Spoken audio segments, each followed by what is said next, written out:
Éternel, qu'est-ce que ça veut dire? Ça veut dire pour toujours, qui n'a pas de fin. Donc il faut se poser cette question, si on reçoit la vie éternelle, est-ce qu'on peut la perdre? Est-ce qu'elle peut s'arrêter? Bien sûr que non, c'est un salut éternel. C'est pas une vie temporaire que l'on peut perdre que Dieu nous donne, c'est une vie éternelle.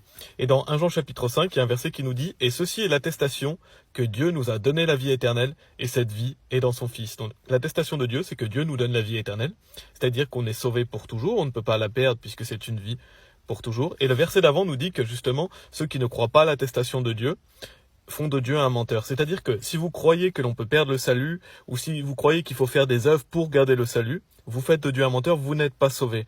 Puisque pour être sauvé, il faut croire que Dieu nous donne la vie éternelle. Pour être sauvé, il faut croire que le salut est pour toujours. Jésus lui-même est la vie éternelle. Donc si on croit en Jésus-Christ, on croit qu'on est sauvé pour toujours. En fait, le jour où on place notre confiance en Jésus-Christ, la Bible dit qu'on devient enfant de Dieu, on est né de nouveau. Donc quand on est enfant de Dieu, on ne peut pas arrêter d'être enfant de Dieu. On est enfant de Dieu pour toujours. Est-ce que le salut est éternel? Le salut est éternel. La Bible dit car le salaire du péché est la mort, mais le don de Dieu est la vie éternelle par Jésus-Christ, notre Seigneur. Donc ça veut dire quoi? Ça veut dire que on mérite d'aller en enfer à cause de nos péchés, mais puisque Jésus-Christ est mort sur la croix pour nos péchés, qu'il a été enseveli et qu'il est ressuscité des morts, le jour où on place sa confiance en lui, on reçoit le don de la vie éternelle et c'est donc un cadeau gratuit et ça s'appelle la vie éternelle.